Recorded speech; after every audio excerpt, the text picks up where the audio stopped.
Jay Crawford, Adam the Bull, Garrett Bush, Dustin Fox, Jason Lloyd, Tyvis Powell, plus, ba-da-da-da-da, you're loving him, Mikey McNuggets. And so many big names, it would take me hours to say all of their names. The ultimate Cleveland sports show starts now. Booyah! Hello again, and welcome to the Ultimate Cleveland Sports Show here on WKYC. We're here for the next 30 minutes. I'm Jay Crawford. Are you ready for one of the biggest sporting events of the year? It starts tonight. I'll tell you what it is. Tongue-in-cheek. Bull. Well, I'll tell you, Jay, I'm Adam the Bull, and it's not the World Series, but the World Series is one of the other big events, and that's going on tonight. Game 6. Will a bunch of former Guardians players help put it away and give the Blue Jays their first championship in over 30 years? Or will the Dodgers push it to a Game 7 tomorrow? We'll get into that. Gee. Well, this isn't a big sporting event, but what I will tell you is the NFL trade deadline is coming up. Cleveland Browns are on a bye week. We'll let you know if we think they're going to make a big move or a splash move coming up during the deadline. Anthony. Guys, I'm going to start an argument with Bull asking if the Cavs can prove anything tonight against the Toronto Raptors after being embarrassed. Can they prove anything in the regular season, period? I'll answer for Bull. No. It's a safe bet. We've already decided that. All right, let's dive in with the Cleveland Cavaliers, who off to a bit of a rocky start. Yeah. Most of the odds-on favorite guys said the Cavs are going to represent the East in the NBA Finals. Why? Well, because the Knicks aren't there yet, and the Celtics are banged up. And they've lost to the Knicks, and they've lost to the Celtics. And didn't look good, particularly good in either one of those games. Bull, do they have something to prove to you coming into their game with the Raptors tonight at home with a 3-2 record? Yeah, unfortunately to me, they can't prove anything tonight. Right. I just want to see them generally play better, but if they do it against Toronto, I mean, I'm not going to get that excited. It's been a disappointing year so far. You know, in perspective, it's a short segment of games, but we all, I think, believe that the only way for the Cavs to ultimately win a championship is that Evan Mobley ascends to being either 1 or at least 1B with Donovan Mitchell, a co-best player or best player. And so far, again, early sample size, he looks like the same player we saw last year, which is good. He's a very good player. Could be an all-star again, but he's not a superstar. And he needs to be a superstar. So far, we haven't seen any superstar from him. Yeah, I've always said that I don't know if you can just ask to be a superstar. Like, either sometimes you just ain't got it. Sometimes you peak at a certain level. And right now, Evan Mobley was supposed to be a guy that went away in the offseason and gave you some different stuff. I called him Do-Rag Mobley. But I haven't seen any waves. No waves from Remember my man. all those moves we saw in the regular season? All them Euro steps and off-season moves, we ain't seen them. And by the way, I don't like the shot selection. He needs to be able to not only spread the floor and shoot the ball, but he got to get to his spots underneath the basket and punish guys when you got little dudes switching off on you. I also want to see Jared Allen. The two guys I'm most disappointed in is the guard play is whatever. Darius Garland is out. You'll get some. Max Strus is out. But the rebounding, you guys are getting destroyed on the boards. There's no way one of the worst teams that we've seen at rebounding this year has been the Boston Celtics, and you get beat on the boards like that by no-name gangsters. Unacceptable. And this is the thing I've been saying about Jared Allen. He's always been one of those guys who's nice. He's a good guy. We all love him. But he has to pick up his intensity, because if the Cavs want to get to where they want to go, they got to still go through the Knicks. They still got to figure out to be physical against the Magic. And you look up Philadelphia's been playing good basketball right now with Tyrese Maxey. So they got to do something, Blue. I don't know if they can prove it, but I want to see intensity and good habits being built. And Jay, G alluded to it. The Celtics were going into that game, and again, very small sample size. Right. But heading into the game against the Cavs the other day, the Celtics were the worst rebounding team in the league, and they killed the Cavs. Clean the glass all game long. Yeah. Evan Mobley didn't look aggressive underneath. To go to the question of can they prove anything against the Raptors, they can't, and here's why. The Raptors are a bad team. They come in here with a 4-game losing streak, we should run the Raptors right off the court. It should be like it was against Detroit. Yep. The Detroit game was never in question. We jumped on them early, and Detroit's a team that I think we all like.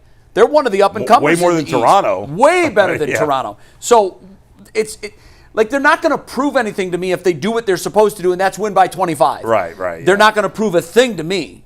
Here's my proving ground: the playoffs and the elites. And I don't count Boston as an elite. That was not a game we should have even been close in. Mm-hmm. New York, if you want to say they're an elite in the East, I guess they're the other team with the Cavs that are expected to make a deep run. They're an elite. So we lost that one. What do we look like when we play the Thunder? That's when you can prove something to me. Mm-hmm. And I hate to make this sweeping generalization because I don't really subscribe to generalizations. But I feel like we've watched this team together for enough time that I feel pretty secure in saying this and feeling that it's true. This team I'm afraid its legacy will be they were built for the regular season. They were a really, really good regular season team. They had a nice group of talent. They could go out and win you 64, 66 games. They ran most of the teams that they played off the court. They split their games with the really, really good teams, but they never really won the big games against the good teams. And I'm afraid that is tied to who they are. If you look at the ingredients to the cake, baked in this team's DNA, is they're nice, likable guys. Yeah. And that's good in the community, and that's nice for the fans to say, God, that Jared Allen, what a dude, man. Look at him. He's reading his 8th book this month. That's cool. But I need dogs in April and May. I'm curious. And June. This is a little out of left field, but I'm just curious what you guys think.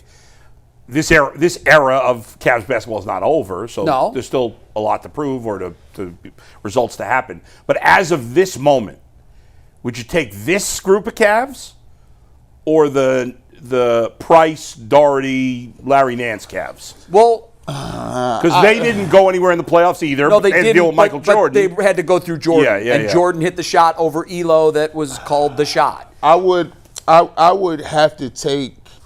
The only reason I would take this group. That's a good one, boy. I would take this group is because I think they have the best player. Donovan Mitchell is by far the best player out of those two groups of teams, and I think if you had him, you could basically lean on him to get you some games that you wouldn't. But playing as a team, I actually believe that the older Cavs played better schematically as a team. Yeah, I wasn't obviously in Cleveland at the time, so I wasn't watching the Cavs on a regular basis then. Right. It's a good question. You see him in the playoffs. Revisionist history, thinking back, I remember thinking of that team, again, with no rooting interest as that's a nice team. I liked watching that team play, whereas I'm frustrated by this team. Now, I'm in the weeds with this team, and I wasn't with that team. Well, I can tell you as someone who very much was in the weeds with height both. of my sports fandom during that era. And I'm probably partial to that group just because I got to know and work with Brad Doherty for many years, and I love Brad. But it's a really tough one. But I would say this group. Yeah. I would say I want this group because I think that only half of the hay is in the barn. Yeah, I fair. do think that look, they can salvage this next year, this year, 3 years Still from now. more time. Yeah, they're young. They're built to last. The contracts are favorable. I think they've got all the pieces. They just have to figure out how they work together as a machine. Yeah. But I think if I had 2 feet to fire, I would say give me this group. Also, your point's a good one. They've got the best player Donovan's of the that best group. player, yes. I mean, Doherty was a great player. Mark Price was one of the most underrated players, I think, in my lifetime. Man, Mark Price was good. And if he played in today's game, with the way everybody jacks up threes, he would be a premier player today. But yeah, give me this group. Hopefully, they've got to do something in April and May. Yeah, that's what it comes and hopefully down to, get to June. But so far, they've been a huge disappointment in the playoffs. No doubt. All right, I started the show by saying tonight is the beginning of one of the biggest sporting events on the calendar every year. And if you don't know what I'm talking about, where have you been? It's the NBA Cup. This thing tips off tonight. I mean, you can almost feel the excitement in the room about this. You're going to get a special floor at the yeah, games. that's right. You're going to get special uniforms. It's clear that teams really get up for these games, and this means a lot to them. Last year, the Bucks won it. The year before that, the Lakers won it. Neither team won more than one playoff game last year. Right. It certainly hasn't translated to the big picture success. Mm-hmm. Do you guys care at all about the NBA Cup? Absolutely not. Absolutely not. I couldn't care less. The only way I would care is if the NBA Cup had an automatic playoff bid attached to it. Ooh. Right. If you win the NBA Cup, you automatically get in. Yeah, if there was something that you won other than a trophy that I don't even know what it looks like. And I would be like, oh, I'll take that. Yeah. Or if you win the NBA Cup, you automatically get home court advantage in one of the rounds if you make the playoffs. Wow. I'd be like, oh, okay. Like if the Cavs, we automatically won. Like you still have to get in the playoffs, but if you do get in the playoffs, you're going to get an opportunity to have home court. So for me, the stakes ain't high enough. What are we looking at? I think, if I'm not mistaken, and I don't know this for sure, but I believe the players get paid. If you win, there's a big personal interest for the players. But it doesn't matter if the players care. The fans have to care for this to be a real event. In my view, it's a made-for-TV event that's trying to shine the spotlight on their product at a time when really very few people care like we do when it means something. So they tried to create this playoff. I don't even know how they work. I don't know how the playoffs work. Yeah. And if the fan doesn't understand the structure, and I've watched it for 2 or 3 years, however long it's been going on, and I'm like, oh, in the middle of the season, they've got a cup game? What does that mean? Does it count against the 82? Yeah. What if you make it to the finals? Is that an 83rd game that you play? I don't know. I don't know how it works. I know, like, I produced the show and stuff. I didn't even know it was starting until I was putting today's show down, and I watched the NBA. That's the one big three that I consistently watch. Wow. You know, the funny thing, the NBA is so baseball just screws everything up when it comes to the fan. Football, they can screw everything up, but it doesn't matter. People are obsessed with football. Nothing can hurt football. You're right. Basketball is weird because in some ways they're so much better than the other sports, right? They are the best in social media. Yep. Yeah, they own They're that. the best at promoting their players. Yep. Like they have the best relationship between ownership, or really Adam Silver, and the players is way stronger than in the other sports. The commissioner and the players hate each other. And playoff basketball, to me, playoff basketball is the highest elevate. I mean, the way they play guys just make everything. But their thoughts on like how to improve the regular season, I'll give baseball credit because, as I said, they do everything wrong. But all the changes they've made in recent years to baseball have helped. Oh, they've been even if you don't like them personally, they've helped. Look at the Cup. I mean, we care now about the World Baseball Classic. Right, but why does that hit in the NBA? Why does that hit? Well, because it's patriotism. I'm glad you asked that, because the next question is there anything they could do to make you care about this? And I'll go to what I suggested 2 years ago to what the NBA is actually going to do now at the All-Star game. Yeah. When the NHL was having record ratings on their Canada-U.S. stars replacing its All-Star game, I had said, well, why doesn't the NBA just take that page out of that book and do that? And they are. This year, they're going to fix the All-Star game. It's U.S. versus the world. I'll watch that every day. Mm-hmm. Is there a way with this cup that you do it continentally and you get Europe's stars versus Africa's stars versus China? You know, I don't know. I don't know that there's enough. I don't know that there's enough either. I don't know. Well, the thing is, but we do care about international competitions. We do. Adam Silver did this as like an homage to soccer because he likes soccer. Right. But it doesn't. I don't know much about soccer, but I do know that when they do these other leagues during the season, well, now you're playing against other teams. Yeah, you're right. Or you're changing We teams see these for your matchups country. all through the year. Right. Why are they special? Who cares? Because the court's different colors? Right. Why do I care? It's the Cavs against the Raptors. That's the way I look at it. Yeah, I mean, and even if they win, I won't know what that means for their chances to make the Cup Finals. And I don't even know like if the Cavs were playing the champions of the Spanish League, would we be excited about that? Maybe more so than this. At least it'd be interesting. Yeah, I guess.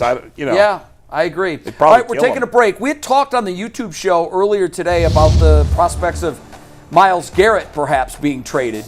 I think we all agree that is unlikely, but there are some names where you could see them playing for different teams in the very near future. We'll run through that list and talk about which trades make sense when the Ultimate Cleveland Sports Show returns on WKYC.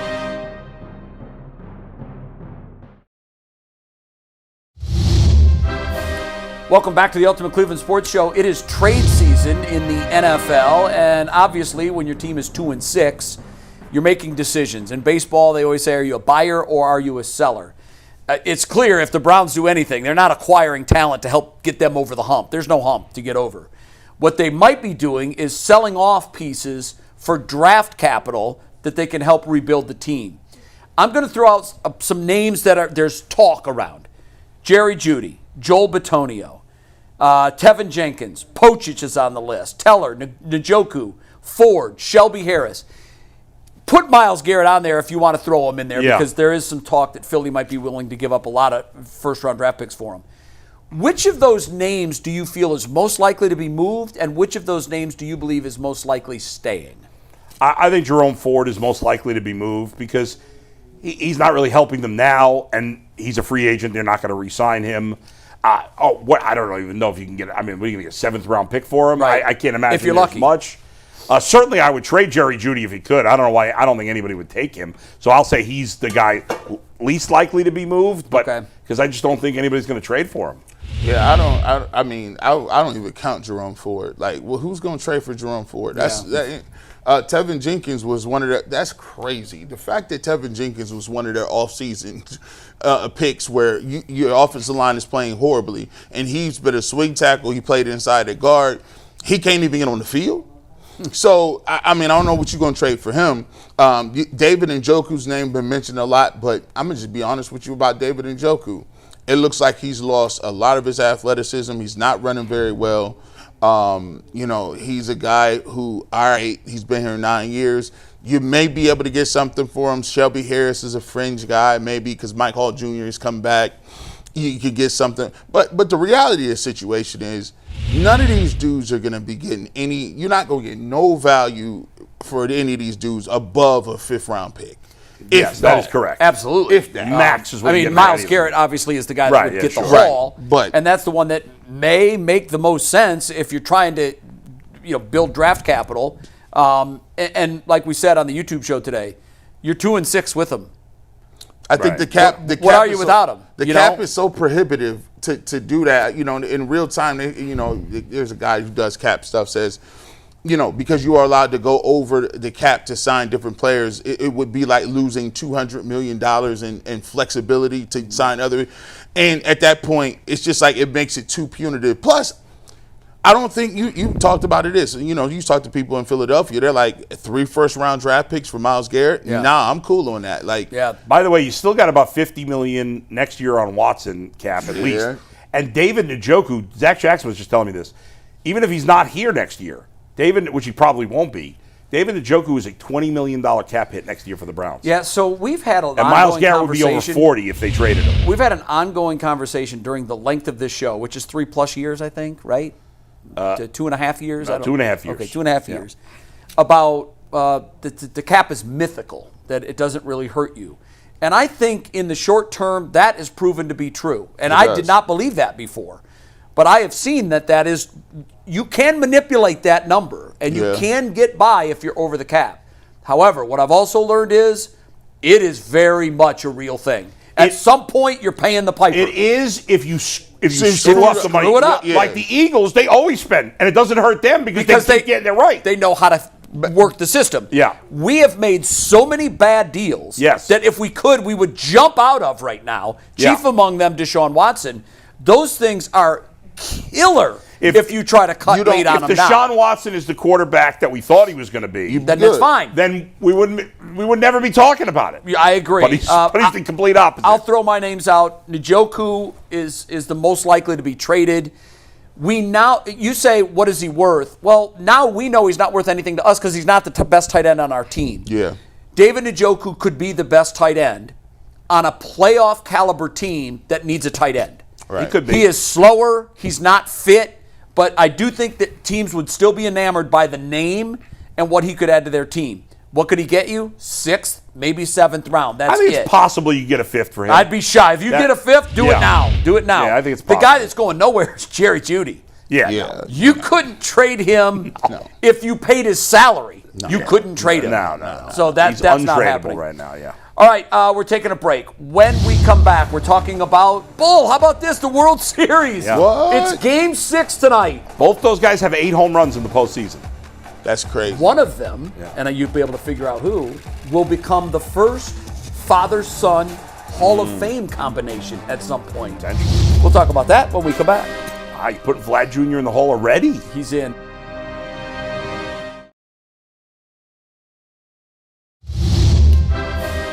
Welcome back to the Ultimate Cleveland Sports Show. I know, Bull, you share my thoughts on this. Yeah. This is the greatest time of the year because it's awesome. You got the World Series run, Yeah. you've got football, you've got NBA starting up. With the World Series, right now, it looks like the Blue Jays are in the driver's seat, but it looked like the Mariners were in the driver's seat after Game 5 of that series. And it looked like the Dodgers were in the driver's seat after the 18-inning win. Yes, it did. I mean, that was, from a momentum standpoint, they always say momentum is the next day's starting pitcher. They had Ohtani going the next day, and they were coming off one of the most emotional World Series wins ever. And they lost and haven't won since. Yeah. Will we get a Game 7? I think we will. I'm picking the Dodgers to win tonight and then the Blue Jays to win tomorrow in Game 7. That's crazy. I think they're going to both be great games. I think it's been an excellent World Series. Fantastic. Not every game's been close, but I mean, overall, it's been a great World Series. And as we were talking about off the air, the biggest superstar on each team has played like an absolute monster. Cartoon Both figures. of them. Yeah. Shohei and Vladimir Guerrero Jr. have been incredible for their teams. Just incredible. Can we get one of those? I mean, we got I know. Jose. If you just add me a little something to the Hey, listen, Jose's got to do it in the playoffs. He hasn't done it in the playoffs. He hasn't come now, close. early in his playoff career, he was better. Okay. He was serviceable. It was not like he this. wasn't this. And you know what I most appreciate about this? I always appreciate greatness at any level. Sure. Yeah. When you do it on the biggest stage, Wayne Gretzky was great in the finals. Michael Jordan was great in the finals. Reggie Jackson. To me, those are the GOATs because a lot of people have success in the regular season. Yeah. But when that postseason spotlight hits you, it either blinds you or it motivates you. Yeah. And I'm fascinated by the guys that it motivates. And so far, Ohtani has been next level great. He wasn't as good pitching Game 4 as we thought he might be. And he hasn't done much with the bat after Game 3, really. Yeah. He was in a stretch there where they walked him 4 times in a row intentionally. He reached base. That record will never be broken. He reached base 9 times in one playoff game. That will never, ever be broken. You're right. That won't. But for me, I'm with you. I love the pitching matchup for the Dodgers tonight. I think he's been incredible. I think they win Game 6. But, Bull, I can't believe I'm going to say this. I think the Blue Jays win Game 7 win the series. Their hitters have had unbelievable at-bats, and the Dodgers hitters have not. I love the plan that the Blue Jays have brought from a pitching standpoint. The Dodgers, I feel, are pressing, and they're starting to have not quality at-bats. And when that happens, Mookie Betts has been terrible. Mookie Betts has fallen off a cliff. Yeah. So Shapiro, what a name! Our old from buddy, the past. Mark Shapiro. I think he's going to get his ring. I think Andres Jimenez is going to get his ring, and Shane Bieber is going to get his ring. Maybe Justin Bieber will get one too. Maybe he will. He's a Canadian. Miles Straw. He's a Canadian. Miles Straw, my boy. Miles Straw, your best You'll be a friend. Yes, buddy, Ernie man. Clement. Will be fitted for a ring if it falls out the And way you we gotta think it love the will. Blue Jays because they got a fat guy at catcher. How do you not love Alejandro Kirk? And I watch him He's hit, the best. and I'm just, how does he do it? He's the best. He's a little basketball. What is he, 5'7"? Maybe? I 5'7", 250. and they got some of the he's best. Uniform. awesome. Best. I uniform. love watching that guy hit. What the Blue Jays, I said this before the playoffs started, which is why I like the Blue Jays. They're a rare combo of power and they don't strike out a lot. And I that's know, hard you're to right. hard to do, Yeah, but they're they not get an good all or at nothing bats. team. Yeah, Right, and yet they have the power. And by the way, you still have to have the horses to pull that off, but I think that is the formula. I don't care about strikeouts formula. I hate that. And I also hate that, well, we're just going to put the ball in play and get base hits and go station to station. No. You got to hit home runs. The Blue Jays have solved the Rubik's Cube. Yeah. They've got a lot of guys that put the bat on the ball and don't strike out, and then they'll kill you with the home runs. But ultimately, Vladimir Guerrero is the engine that makes it all run. And he'll be the MVP. He's come through. Now, Yeah, watch Ohtani hit 3 home runs tonight, and you'll Hey. be like, dang. Nothing It is he what it could is. do would surprise me. Not anymore. Yeah. He's been incredible. Enjoy the World Series. Enjoy the Browns off week. Yeah, do something get out fun there. on Sunday. Yeah, disconnect. Just let it all go. And then, of course, we'll be back next week to get you ready for their return to football. Won't that be fun?